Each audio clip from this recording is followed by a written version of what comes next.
పాలమూరు ప్రాజెక్టులకు అడ్డుపడొద్దు చంద్రబాబుకి రేవంత్ విన్నపం సహకరించకపోతే పోరాడతామన్న సీఎం 10 ఏళ్ల పాటు పాలమూరు బిడ్డే సీఎం కేసీఆర్ రాసి పెట్టుకోవాలన్న రేవంత్ 10 ఏళ్లు బాధపడాల్సిందేనన్న సీఎం గ్రీన్ హైడ్రోజన్ కి ప్రయారిటీ పెరుగుతోంది కేంద్రం కూడా అధిక ప్రాధాన్యత ఇస్తోంది పర్యావరణ హితమే లక్ష్యమన్న చంద్రబాబు మంత్రుల ఫోన్లు ట్యాప్ అవుతున్నాయన్న కేటీఆర్ ఆ సంగతి తాము చెప్పాలన్న భట్టి రేవంత్ పదవికి సర్కార్కు ఢోకా లేదన్న పొంగులేటి సుప్రీంకోర్టులో మిథున్ రెడ్డికి నిరాశ ఎంపీ అరెస్ట్ వారెంట్ కు కోర్టు నిరాకరణ మరోవైపు లిక్కర్ స్కామ్ కేసులో పూర్తయిన ఛార్జ్షీట్ కేసీఆర్ సర్కార్ ఫోన్ ట్యాప్ చేసింది కేటీఆర్ సిగ్గు లేకుండా సమర్థించుకుంటున్నారు కాంగ్రెస్ పైన అనుమానం ఉందన్న బండి రీకాల్ లేదు కాబట్టి 3 ఏళ్లు ఎదురు చూడాలి ఎలక్షన్ పెడితే బీఆర్ఎస్ కి 100 సీట్లు ఖాయం రైతులకి మళ్లీ పాత కష్టాలు మొదలయ్యాయన్న కేటీఆర్ సింగయ్య భార్యతో అబద్ధాలు చెప్పించారు వివేకపై బాధపడితే నాపైన ఆరోపణలు చేశారు జగన్ తో అప్రమత్తంగా ఉండాలన్న చంద్రబాబు హైదరాబాద్ ను ముంచెత్తిన భారీ వర్షం లోతట్టు ప్రాంతాలు జలమయం పైగా కాలనీలో రెస్క్యూ ఆపరేషన్ ఉప్పాడ కోత సమస్యకు శాశ్వత పరిష్కారం కోత వల్ల ఏటా 12 మీటర్ల తీరాన్ని కోల్పోయాం కేంద్రం నిధులివ్వడానికి ఒప్పుకుందన్న పవన్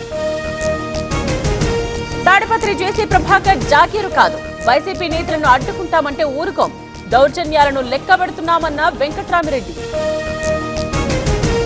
అమరావతిలో మంత్రుల కమిటీ సమావేశం ఎస్సీ ఎస్టీ ఉద్యోగుల ప్రమోషన్లపై ఫోకస్ రూల్ ఆఫ్ రిజర్వేషన్ పై సమావేశంలో చర్చ P4 మార్గదర్శకులతో చంద్రబాబు డిన్నర్ మీట్ హాజరైన ఎన్ఆర్ఐలు పారిశ్రామికవేత్తలు పేదరికాన్ని పారదోలాలని పిలుపు 3000 టీఎంసీలు గోదావరి పాలు వరద టైంలో 200 టీఎంసీలు తరలించే ఆలోచన బనకచెర్లపై మంత్రి నిమ్మల కీలక వ్యాఖ్యలు బనకచెర్ల నుండి ఎస్ఆర్బీసీ కాల్వకి నీరు సీమలో ప్రతి ఎకరాకి నీరిస్తామన్న జనార్దన్ రెడ్డి టీడీపీ హయాంలోనే రైతులకు మేలు జరిగిందన్న మంత్రి వివాదాస్పద అంశాలపై ప్రెస్ మీట్లు పెట్టొద్దు పార్టీ నేతలకు తెలంగాణ బీజేపీ కీలక ఆదేశాలు పార్టీ లైన్ కు విరుద్ధంగా మాట్లాడొద్దని సూచన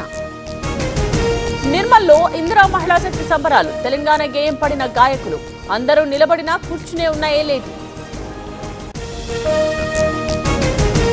ద్వారంపూడి కంపెనీకి అధికారుల నోటీసులు 13.84 కోట్ల నీటి బకాయిలు చెల్లించాలని నోటీస్ గడువు ముగిసినా జవాబు ఇవ్వని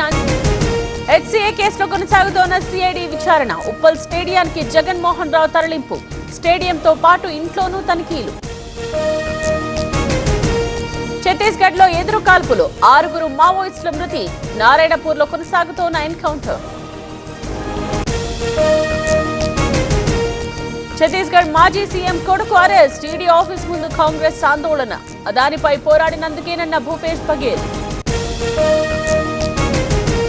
ఓబీసీలపై రాహుల్ ది కపట ప్రేమ అశాంతి వల్ల బెంగాల్ కి పరిశ్రమలు రావడం లేదు బీహార్ బెంగాల్ టూర్ లో మోదీ విమర్శలు